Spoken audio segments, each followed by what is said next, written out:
सप्रेम नमस्कार मित्रों, मैं डॉक्टर विजय कुलकर्णी आपके सामने आज विमा नाम का जो नाटक है बीए द्वितीय वर्ष पाठ्यक्रम में रखा गया है द्वितीय भाषा के स्तर पर। तो हम देखते हैं प्रस्तुत जो विमा नाम का नाटक है, इसके नाटककार का नाम है रत्न कुमार सांबरिया, जिनका जन्म हरियाणा के जिला रेवड़ी के अंतर्गत भाड़ावास नाम के गांव में 6 जनवरी 1956 में हुआ था। इन्होंने जो हिंदी साहित्य को योगदान दिया है उसमें हम देखते हैं समाज की नाक नाम की उनकी एकांकी तथा हुकुम की दुग्गी नाम की कहानी तथा मुंशी प्रेमचंद और दलित समाज, उसी के साथ साथ डॉक्टर अंबेडकर एक प्रेरक जीवन के संपादन और विमा नाम का नाटक आदि साहित्य उन्होंने हिंदी में लिखा है। तो इन्हें इनके कई कृतियों पर सम्मान भी प्राप्त हुआ है। उसमें से हम देखते हैं उनके आखेट नाम की जो कहानी है उन पर इन्हें नवज्योति कथा सम्मान प्राप्त है। उसी के साथ चपड़ासन नाम की जो कहानी है, इस कहानी को उपराष्ट्रपति के द्वारा सम्मानित किया गया है। प्रस्तुत जो नाटक है इसमें निशाक्त जन की को एक जुबान दी गई है तथा नेत्रहीन हो, विकलांग हो, इनको जो कुदरत ने उन पर अन्याय किया है या कुदरत के द्वारा सताए गए पात्र है, उनके मन की व्यथा तथा उनको एक नई दृष्टि या नई गूंज इस नाटक के माध्यम से प्रस्तुत करने का प्रयास किया गया है। उनकी एक नई आवाज समाज के सामने रखने का प्रयास किया गया है। तो प्रस्तुत नाटक में हम देखते हैं इसमें जो पात्र है उन पात्रों में जमन वर्मा नाम का जो पात्र है वह नेत्रहीन है, लगभग 25 वर्ष का युवक, दलित पिछड़ी जाति से संबंधित। और उसी तरह से दूसरा नेत्रहीन पात्र है जिसका नाम है विमा, जो नाटक का शीर्षक है, वह भी नेत्रहीन है, लगभग 23 साल की उसकी उम्र है। श्याम जी यह अगले पात्र जो नेत्रहीन संस्था के संस्थापक है, लगभग इनकी उम्र 60 वर्ष की है। इसके आगे जो पात्र है वह विमा के पिताजी, जिसको बुजुर्ग इस पात्र के माध्यम से प्रस्तुत किया गया है। और उसी के साथ विमा का एक भाई है जिसका नाम नवयुवक, नाम तो नहीं है लेकिन नवयुवक के माध्यम से उसे प्रस्तुत किया गया है। अगला पात्र आका, जो निशक्तों की धनुधारा है, उसकी उम्र लगभग 52 साल की है। अगला जो जगन वर्मा नाम का जो नायक है नाटक का, उसका दोस्त देवत सिंह चौहान, यह विकलांग संघ का अध्यक्ष है। और आगे चलकर एक और महत्वपूर्ण पात्र है शीशी झा, जो पत्रकार है। और इसी के साथ जो अन्य पात्र है, अन्य पात्रों में हम देखते हैं रिक्शा चालक है, थानेदार है, कांस्टेबल है, चपड़ासी है तथा अन्य पात्र दिखाई देते हैं। तो प्रस्तुत जो नाटक हमारे सामने रखा गया उसका जब विवेचन करता है, उसके विषय वस्तु की हम जब चर्चा करता है, तो विषय वस्तु के आरंभ में एक नेत्रहीन तथा पिछड़े वर्ग का दर्द तथा समाज की उनकी तरफ देखने की दृष्टि हमारे सामने विविध घटनाओं के माध्यम से आ जाती है। और उन घटनाओं को लेकर हम सामाजिक स्थिति तथा सामाजिक स्तर पर दलितों का जो चित्रण है, जो दर्द है, जो व्यथा है, इस नाटक के माध्यम से देखता है। तो नाटक का प्रारंभ जब होता है, उस नाटक में हमें दिखाई देता है फ्लैशबैक शैली है। जीवन के अतीत इस नाटक के जगन वर्मा को याद आ रहे हैं और इसलिए नाटक के प्रथम दृश्य में वह नेत्रहीन जगन वर्मा जब हमारे सामने प्रस्तुत किया जाता है तो वहां पर घंटे की आवाज तथा रोशनी जो दुधिया है, खंबे की रोशनी, उसके प्रकाश ज्योत में यह जगन वर्मा हाथ में सहारे के लिए जो एक स्ट्रिक होती है, लाठी होती है, नेत्रहीन है, आंखों में चश्मा है, वो पहनकर अपने कमरे की ओर आ रहा है, अपने घर की ओर आ रहा है और आते आते वह आवाज दे रहा है अपनी पत्नी को, विमा विमा कहाँ हो भाई, कहाँ हो तुम। इस तरह से अपने पत्नी को आवाज दे रहा है।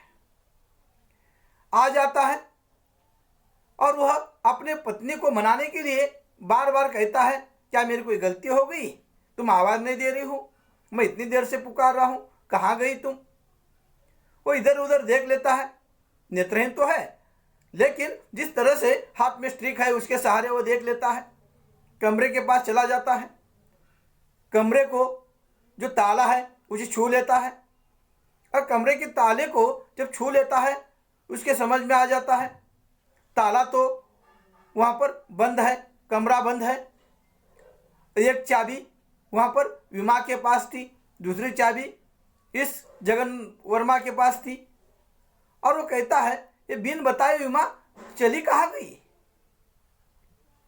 वह इस तरह से अपने पास की चाबी निकालकर कमरा खोलना चाहता है, ताला खोलना चाहता है, लेकिन इस चाबी से भी वह ताला खोला नहीं जाता क्योंकि वह ताला बदला हुआ है और इस तरह से वो परेशान हो जाता है।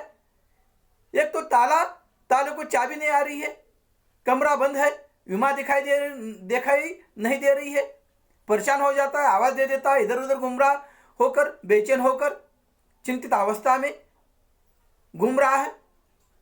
पैरों को उसके वहां पर ठोकर लगती है, वो देख लेता है वहां पर रेडियो है, अन्य घर की चीजें हैं और उस चीजों को ये जब टकरा जाता है तो उसे पता चलता है कुछ ना कुछ हुआ है और इसलिए उसके एक बार मन में आ जाता है, नहीं, विमा वैसे प्याऊ पर लोगों को पानी पिलाने का काम करती है और उसके मैके से कोई वहां पर परिचित आया था पानी पीने के लिए और शायद उसके साथ मैके गई होगी क्योंकि स्त्रियों को मैका बहुत प्रिय होता है और इसलिए गई होगी। लेकिन कम से कम मुझे जाते वक्त बता के तो जाती, मैं भी उसके साथ चला जाता, मैं भी अपना ससुराल देख लेता।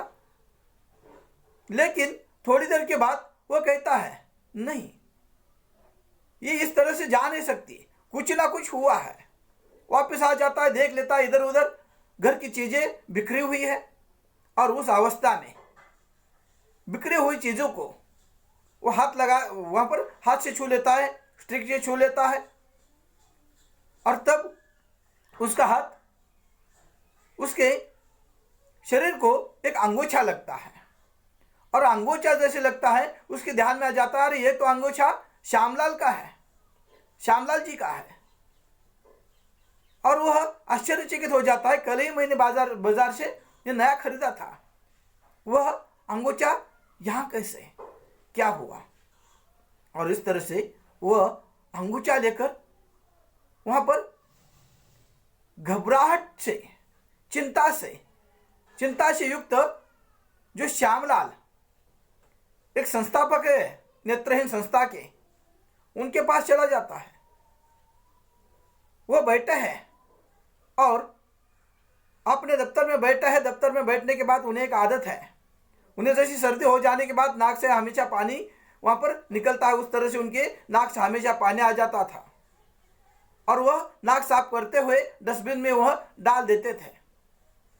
जाकर जगन वर्मा सामने खड़ा है, कहता है सर जी, सर। वो कहते क्या है, आओ बैठो, सामने जो कुर्सी है वो खाली है, बैठ जाओ। जगन वर्मा बैठ जाता है, अपनी बात को समझा रहा है कि सर जी, विमा कहीं पर दिखाई नहीं दे रही है, मैं परेशान हूं।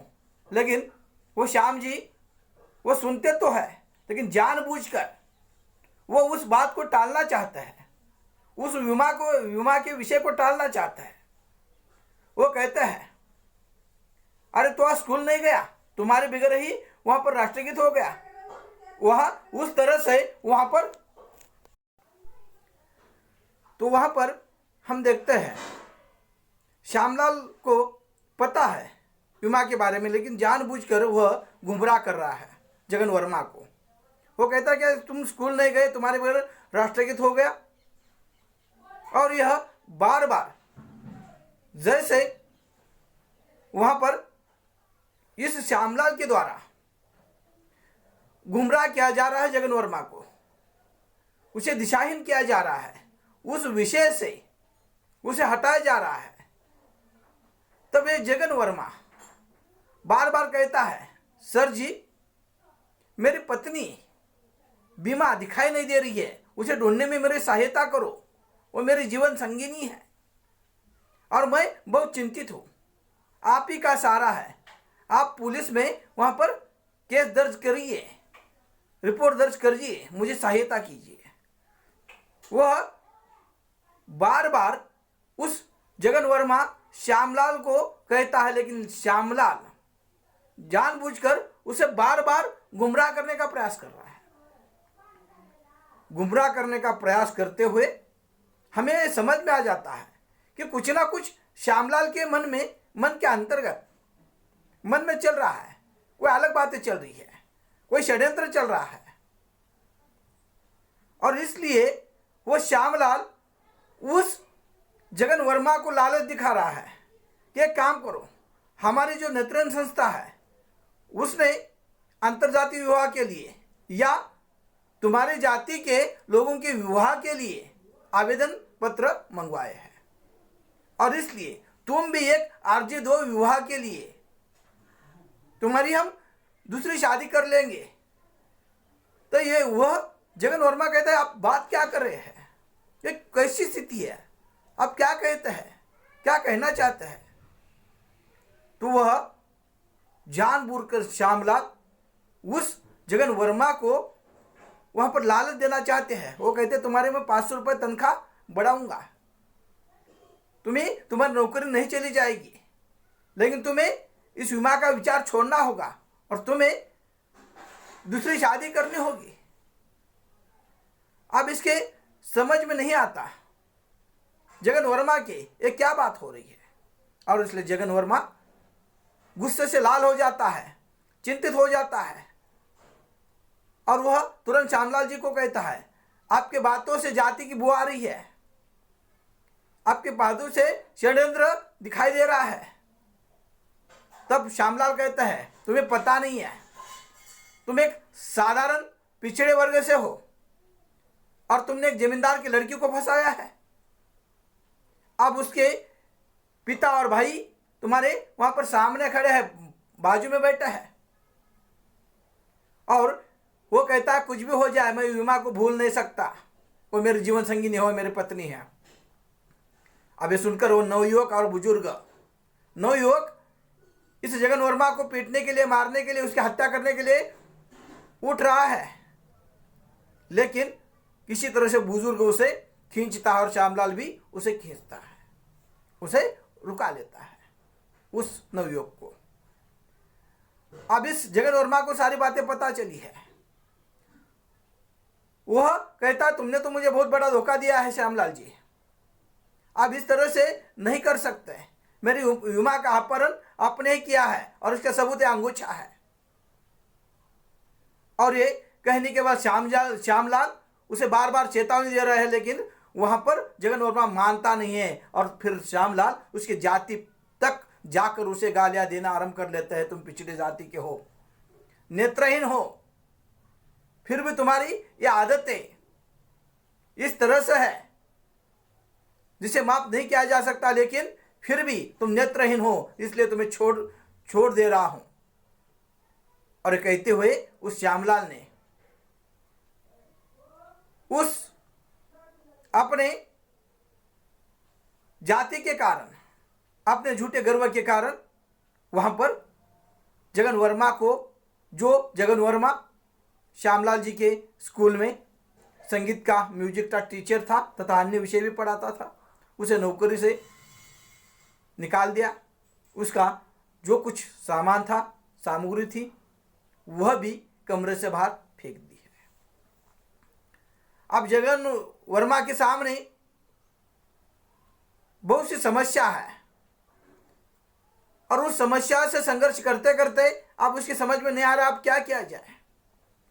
वो श्यामलाल के दफ्तर से बाहर निकलता है, सामने रिक्शा दिखाई देता है, रिक्शा को हाथ कर लेता है, रिक्शा आ जाता है, रिक्शा खड़ा हो जाता है। जगन वर्मा के चेहरे पर उदासीनता है, चिंता दिखाई देती है। रिक्शा आकर खड़ा हो जाता है। रिक्शा को हाथ करने के बाद जगन वर्मा कहता है कि चलो आका के यहाँ चलना है। वो कहता है, रिक्शा चालक वह नया है, परिचित नहीं है शहर में नया आया हुआ है, और इसलिए वो रिक्शा चालक भी, वो कहता कहाँ जाना है, ठीक से बोल।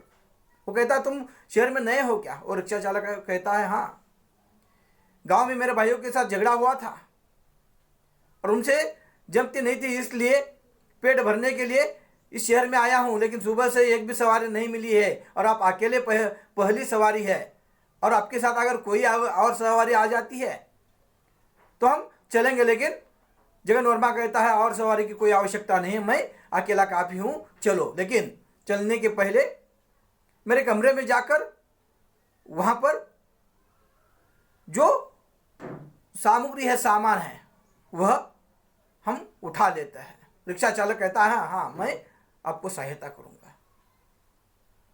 और रिक्शा चालक और जगन वर्मा जाकर कमरे से सामान वहाँ पर रिक्शा में भर लेते हैं। वहाँ से आप जगन वर्मा आका, जो निशक्त की धरोहर है, आधार स्तंभ है, उसके ऑफिस में जाने के लिए निकले हैं, क्योंकि विमा का अपहरण हो गया है। और यही बात लेकर जगन वर्मा रिक्शा लेकर उस निशक्त के ऑफिस में जाना चाहता है। वो चला गया है। जाने के बाद पहले तो एक चपरासी से टकराता है। चपरासी कहता है अरे तुम अंधे हो क्या, तुम्हें दिखाई नहीं देता? जगन वर्मा कहता है हाँ, मैं अंधा हूँ।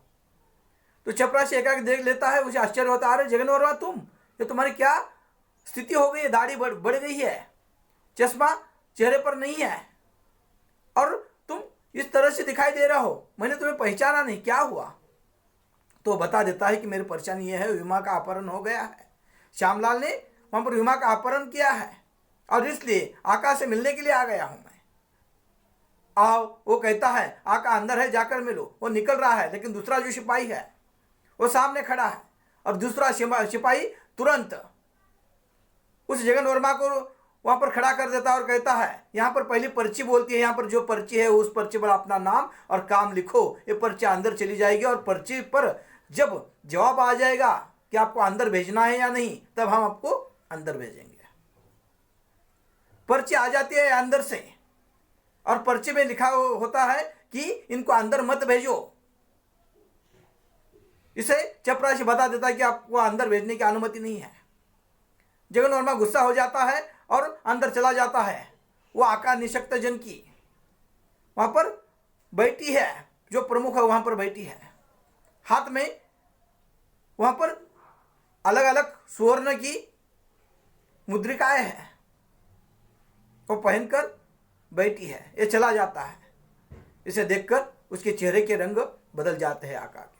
वो कहती है मैं तुम्हें पहले ही बुला लेती, लेकिन मेरे सामने कुछ मेहमान बैठे हैं, इसलिए मैंने तुम्हें नहीं बुलाया। लेकिन बोलो क्या बात है?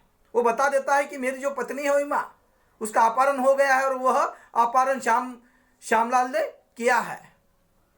वह आश्चर्यचकित रहती है कि तुम इस तरह से वह इतने बड़े व्यक्ति है, वो अच्छे व्यक्ति है और उनके बारे में सब जानती हूँ, मैं जानता हूँ, सब जानता हूँ, इस तरह से तुम गलत बातें नहीं कर सकते। उन्हें सम्मान भी मिला है और यह बातें वह उस जगन वर्मा के सामने जब आका कहता है, लेकिन वह बार बार विनती कर रहा है, लेकिन उसके मानने के लिए कोई तैयार नहीं है। और तब हम देखते हैं कि वह जानबूझकर आका अभी इस जगन वर्मा को टालने का प्रयास कर रहे हैं, जगन वर्मा को वहां पर दिशाहीन करने का प्रयास कर रहे हैं। वो कहता है, जब वो आका बात कर रहा है, तब वहीं पर श्यामलाल आकर पहले बैठ गया है और श्यामलाल ने उस आका के साथ वहां पर मेलजोल बढ़ाया है और इसी के कारण वहां पर सब एक हो गए हैं जाति के नाम पर। और जगन वर्मा को वहां पर आका भी वही कहता है जो श्यामलाल ने कहा था कि यहाँ पर निशक्तों के द्वारा विवाह का आयोजन किया गया है, तुम अर्जी भरो, तुम्हारा दूसरा ब्याह कर देंगे, तुम विवाह को भूल जाओ, तुम दलित जाति से हो, पिछड़े जाति से हो, तुमने किसी सवर्ण युवती को फंसाया है, तुमने अपनी जात छिपाई है। और यह कहते हुए जगन वर्मा को वहां से भी प्रताड़ित करने का प्रयास किया जाता है। अब जगन वर्मा के सामने कुछ और रास्ते नहीं है, क्या किया जाए। और वो कहता है कि तुम भी उनके साथ मिले हो और ये तुम्हारा जो संस्थान है ना, वह सरकार के अनुदान में चलता है, अनुदान पर चलता है। फिर भी किसी तरह से जगन वर्मा को ही अपराधी मानते हुए, उसकी जाति पर उसे गालियां देते हुए, प्रताड़ित करते हुए, अपमानित करते हुए जगन वर्मा को आका के दफ्तर से भी निकाला जाता है। अब वहां से भी वो पराजित होकर निकला है, रिक्शा में बैठा है। रिक्शा में बैठने के बाद रिक्शा चालक भी कहता है क्या हुआ। तब जाते जाते अब उसे याद आ रहा है जगन वर्मा को अपने जीवन के अतीत यानी अतीत के जो घटनाएं हैं, उसमें जब रेलवे स्टेशन के पास उसकी मुलाकात विमा से हो गई थी। वो किस तरह से हो गई थी, जैसे रेलवे स्टेशन के पास किसी स्त्री के चिल्लाने की आवाज आ रही थी, बचाओ बचाओ बचाओ। और तब यह नेत्रहीन होकर भी उसकी आवाज जैसे सुनता है। जगन वर्मा कहता है कोई स्त्री समस्या में है, किसी पर अत्याचार हो रहा है और उसे बचाना हमारा दायित्व है। और वह देख लेता है कोई गुंडा किसी स्त्री पर अन्य अत्याचार कर रहा है। तब एक पत्थर उठा लेता है जगन वर्मा और जिस दिशा से आवाज आ रही थी उस दिशा की ओर वो पत्थर फेंक देता है, जो पत्थर जाकर उस गुंडाई को लगता है। गुंडाई जख्मी होकर वहां पर भाग निकलता है। जब वो स्त्री कहती है कि कौन हो तुमने मुझे बचाया है, वो कहता है कि मैं जगन वर्मा हूं और उसे सहारा दे देता है, उसे अपने पास बुला लेता है। पहले तो उस विमा को भी वहां पर यकीन नहीं हो रहा था कि यह भी नेत्रहीन है। वो कहती है कसम खा, वो कहता है हाँ मैं भी नेत्रहीन हूं। और दोनों की मुलाकात हो जाती है। और जब ये पूरा पता ले लेता है विमा का जगन वर्मा, तुम्हारे माँ बाप है क्या, तुम्हारे भाई क्या करता है, तब वो कहती है कि मुझे किसी का सहारा नहीं है। तब यह जगन वर्मा उसे श्यामलाल जी के उस संस्थान में ले जाता है, श्यामलाल जी के साथ परिचय करा के दे देता है और कहता है कि यह विमा है, बेसहारा है, इसके साथ अत्याचार हो रहा था और मैं इसे उस गुंडाई के साथ से बचाकर यहाँ पर लाया हूँ। श्यामलाल जी भी उसे कहता है ठीक है, उसे तुम्हारे कमरे में लेके जाओ, ये भी दिखने में सुंदर है, तुम भी सुंदर हो। और जाकर कमरे में जैसे रहने लगते हैं। श्यामलाल जी जिस तरह से इन दोनों को उन्होंने अनुमति दी है कमरे में रहने की, दोनों युवा अवस्था में, दोनों सुंदर हैं लेकिन दोनों नेत्रहीन हैं। वैसे कई दिन रहने के बाद जब वहां पर का वह विमा व्यवहार देख लेती है जगन वर्मा का, क्योंकि रात के समय जब बातचीत हो जाती है, बातचीत के दौरान विमा और इस जगन वर्मा के अंदर बातचीत हो रही है और उस बातचीत के दौरान विमा को जगन वर्मा बता देता है कि मैं भी एक म्यूजिक टीचर हूँ और श्यामलाल जी की कृपा दृष्टि से ही मैं नौकरी कर लेता हूँ और उन्होंने मुझे पुत्र की भांति पाला है। वो कहते तनख्वाह कितनी है, तो वहाँ पर भी हमारे सामने वो दृष्टिक्षेप आ जाता है कि नेत्रहीन पर भी अन्याय अत्याचार करते हुए लोग घूस खा लेते हैं।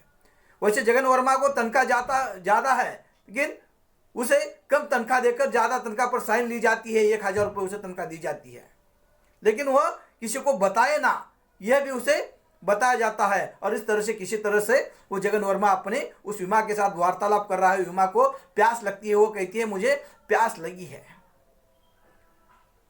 और वह पानी, वो कहता है सॉरी मैंने अब तक तुम्हें पानी नहीं दिया। वो पानी दे देता और कहता है कि थोड़ी देर रुक जाओ, तुमने खाना नहीं खाया होगा। वो कहती है हाँ, कल से मैंने खाना नहीं खाया है, सिर्फ एक बार पानी पिया है। वो जाकर डिब्बा लाता है, दोनों खा लेता है। रात का समय हो जाता है। रात के समय में जो एक ही वहाँ पर सोने का जो पलंग है, उसमें जो बिस्तर है, उसके बीचों बीच जगन वर्मा दूसरे कपड़े की रोली बनाकर वहाँ पर रख देता है दोनों के बीच में, क्योंकि नीचे चूहे वगैरह घूमते हैं, दोनों भी नीचे नहीं सो सकते हैं, नेत्रहीन होने के कारण साफ सफाई ठीक से नहीं हो पाती, और इसलिए वहाँ पर दोनों के बीच वहाँ पर वह ट्रीक और कपड़े की रोली बनाकर रखी जाती है। और रोली बनाकर रखने के बाद सुबह हो जाती है। सुबह में यह सारा व्यवहार युमा को अच्छा लगता है और युमा उसके द्वारा आकर्षित हो जाती है और युमा बता देती है वैसे मैं वहाँ पर 8 साल तक देख सकती थी, 3 तक मैंने पढ़ाई की है, लेकिन बाद में जो बीमारी आ गई उस बीमारी के कारण मेरी आंखें चली गई। और ये भी कहता है कि मेरी माँ को एक बीमारी हो गई थी, उसके लिए मैं अंधा वहाँ पर मेरा जन्म हुआ।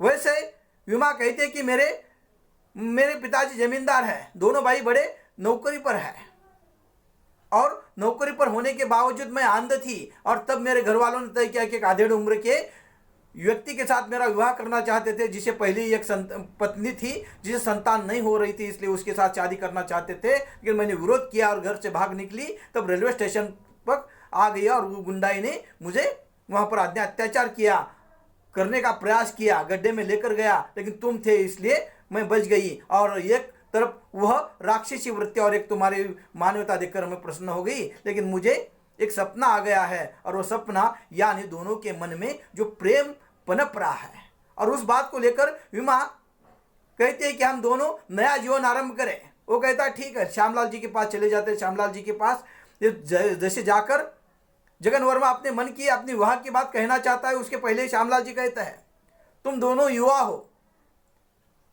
और वहां पर मानो ईश्वर ने ही उस लड़की को भेज दिया है, और दोनों का विवाह करने के लिए वो श्यामलाल जी कहते हैं क्या तुम किस तरह से विवाह करना चाहते हो? क्या हिंदू पद्धति से वहां पर फेरे लेना चाहते हो, क्या आर्य पद्धति से शादी करना चाहते हो, या कोर्ट मैरिज करना चाहते हो? तो जगन वर्मा कहता है कि कोर्ट मैरिज अच्छी रहेगी, क्योंकि दोनों की जाति अलग है, मैं दलित हूँ वह सवर्ण है, और दोनों की शादी की जाती है, दोनों को आशीष दी जाती है। कई दिन गुजर जाता है और एकाएक वहां पर एक दिन वहां पर श्यामलाल जी इस जगन वर्मा को टाइपिंग करने के लिए अपने घर में भेज रहे हैं। वो कहता है टाइपिंग तो मेरे पास में मैं यहाँ पर कर सकता हूँ, लेकिन वो कहते हैं श्यामलाल जी जानबूझकर कि टाइपिंग तुम्हें मेरे ही घर में करनी है, महत्वपूर्ण दस्तावेज है और इसलिए वहाँ पर करनी है। वो वहाँ पर विमा कहती है कि आपको उसने इतना एहसान किया है, श्यामलाल जी ने नौकरी दी है, तो आपको उनका कार्य मानना होगा। अगर आप उनका कार्य करेंगे तनख्वाह भी बढ़ सकती है। लेकिन वो कहता है तुम तो पेट से हो, 5 महीने के पेट से हो, मुझे चिंता सता रही है। वो कहती है नहीं, कोई चिंता मत करो, आपको जाना है। वो चला जाता है। ये गुड़िया लेकर खेल रही उसके साथ, तब ही विमा के मुंह पर हाथ वहां पर आ जाता है, विमा का मुंह बंद किया जाता है। वहां पर बंद करने के बाद वहां पर दूसरा दृश्य एकाएक अतीत से वर्तमान में आ जाता है। यह जगन वर्मा उसे याद आ रही थी पिछली सारी बातें। अब वो वहां से जैसे आका के दफ्तर से निकला है, वह अपने दोस्त के पास निकला है सहायता के लिए। जिस दोस्त का नाम था देवत सिंह चौहान, जो विकलांग संघ का अध्यक्ष था। वैसे उन्हें भी पैर नहीं है, उसे भी पैर नहीं है, फिर भी वह हिम्मत नहीं हारता। और ऐसे अनगिनत लोग वहां पर उस निशक्त के ऑफिस में दिखाई देते, जो रिक्शा चालक कहता है कि देखो इसे हाथ नहीं है, इसे पैर नहीं है, लेकिन सब लोग अपने अपने क्षमता के अनुसार कार्य करते रहते हैं। कोई किसी पर दूसरों पर आधारित नहीं है, अपने क्षमता के आधार पर कार्य कर रहे हैं। वो उसका बड़प्पन था। और देवत सिंह के पास जैसे चला जाता है, देवत सिंह चौहान से देख लेता है, क्योंकि दोनों परिचित थे, दोनों दोस्त थे। देवत सिंह कहता क्या बात है, क्यों आए हो? वो बता देता है कि उमा का अपहरण हो गया है, श्यामलाल जी ने अपहरण किया है, मैं आका के पास चला गया था, लेकिन उसने भी वहां पर श्यामलाल जी जैसी बातें की। और इस तरह से जब बातचीत करते हुए देवत सिंह के साथ यह चला जाता है। चला जाने के बाद देवत सिंह कहता है घबराओ मत, हम थाने में रिपोर्ट करेंगे। थाने में चले जाते हैं, लेकिन थाने में भी वो जैसे रिपोर्ट दे देते हैं, 2-3 दिन हो जाते हैं, एफआईआर दर्ज नहीं होती। उसे भी श्यामलाल ने पैसे के बलबूते पर खरीद लिया है। और 2-3 दिन वो राह देख लेते हैं, रिपोर्ट दर्ज नहीं हुई। एक परिचित जो वहां पर देवत सिंह था, वो बता देता है सिपाही कि तुम्हारी रिपोर्ट दर्ज नहीं हुई, वो कागज वहीं पर है। अब देवत सिंह कहता है कि वहां पर रुक जाओ। एक जो पत्रकार है जिसका नाम है झा, सीसी झा, वो मेरे पहचान का है, हम उसे बात करेंगे। उसे बुलाया जाता है। वो पहले तो बहुत मीठी मीठी बातें करता है, वो सब निकाल लेता है।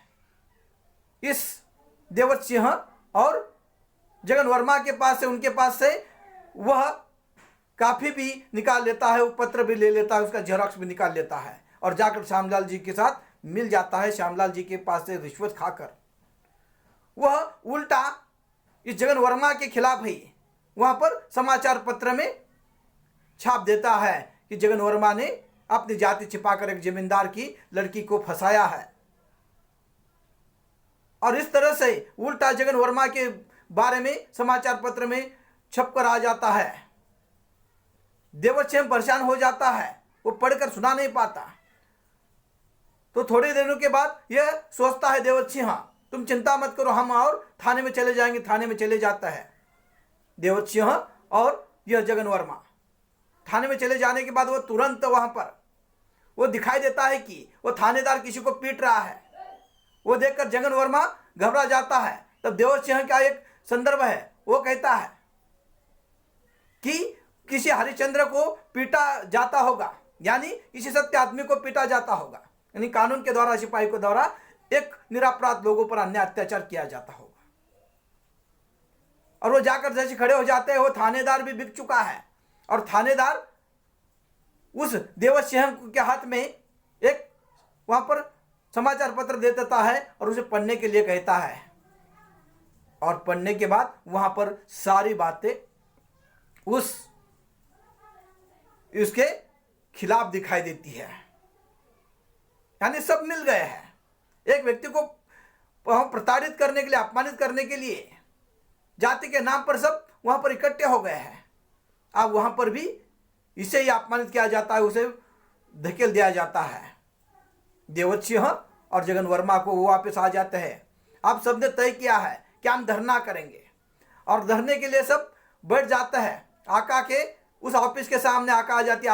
आका वहां पर धमका कर वो धरना तोड़ना चाहती है, लेकिन धरने में से कोई उठता नहीं है। आका के कपड़े फाड़े जाते हैं। जगन वर्मा एक पैर पर खड़ा है। जो जिस तरह से अंगोछा था श्यामलाल जी का, वो अपने पैर के नीचे है। अब इसके कपड़े आका के फाड़ कर लोगों ने उस पर भी, जगन वर्मा वहां पर एक पैर पर खड़ा है। बार बार आका वहां पर धमका रही है, लेकिन आप आहिस्ते आहिस्ते सब निशक्त जन इकट्ठा हो रहे हैं, संख्या बढ़ती जा रही है। वो नारे दे रहे हैं आका के खिलाफ, श्यामलाल के खिलाफ। अब इस सारी शक्ति के सामने आका परास्त होती जा रही है। आका मुर्दाबाद मुर्दाबाद के नारे लगाए जा रहे हैं। और तब आखिरकार हार कर सामने दिखाई देता है, एक कार आती है। उस कार में आका दिखाई देता है। श्यामलाल दिखाई देता है और उसके साथ साथ एक लड़की दिखाई देती है, एक स्त्री दिखाई देती है। वो कहता है देवर्षि हाँ कार आ गई है, सामने से एक स्त्री उतरी है, श्यामलाल भी है और आका भी है। और वो दिखाई देता है तो जगन देख लेता है तो वह विमा ही थे। अब जिंदाबाद जिंदाबाद के नारे लगा रहे हैं ये सब निशक्त जन, जिंदाबाद जिंदाबाद। इस तरह से नाटक के अंत में जगन ने अपने सामर्थ्य के बलबूते पर, निशक्तों ने अपने सामर्थ्य के बलबूते पर अन्य अत्याचार का विरोध किया, जातीयता का विरोध किया और एक युवक और युवती के जो अंदर मन में प्रेम था उस प्रेम की तो विजय हुई। लेकिन यहाँ पर अंतरजातीय विवाह के लिए या समाज में जातीयता की उस भावना के कारण अनेकों बार इस तरह से अन्य अत्याचार दिखाई देता है। जाति के नाम पर बहुत से लोग इकट्ठे होते हुए दिखाई देते हैं और वहां पर नाटककार ने हमारे सामने निशक्त विकलांग लोगों का सामर्थ्य तथा उनका अदम्य साहस और जातीयता के पिंजड़े से बाहर आकर जीवन जीने की एक सलाह इस नाटक के माध्यम से दी गई है। वैसे नाटक में जो छोटे छोटे बिंदु हैं जो उसे मोबाइल के द्वारा चर्चा करना संभव नहीं है, जितना हो सका उस पर मैंने प्रकाश डालने का प्रयास किया है। हो सकता है इसमें बहुत सारी कमियां हों, लेकिन सिर्फ इसके विषय वस्तु के माध्यम से मैंने कुछ अंशों पर आरंभ से अंत तक कई बिंदु छूट भी गए हैं क्योंकि इतना संभव नहीं होता और उस तरह से मैंने प्रयास किया है। इसमें जो गलतियां हैं वह और सुधारी जाएगी, लेकिन मोबाइल पर जब हम इस तरह से वीडियो बनाते हैं तो उसमें पाबंदी आ जाती है। तो यह जो BA second year, BCom second year, BSc second year द्वितीय भाषा के अंतर्गत 4th सेमेस्टर के लिए विमा नाम का नाटक वहाँ पर रखा गया है, उस पर मैंने चर्चा करने का प्रयास किया है। नमस्कार।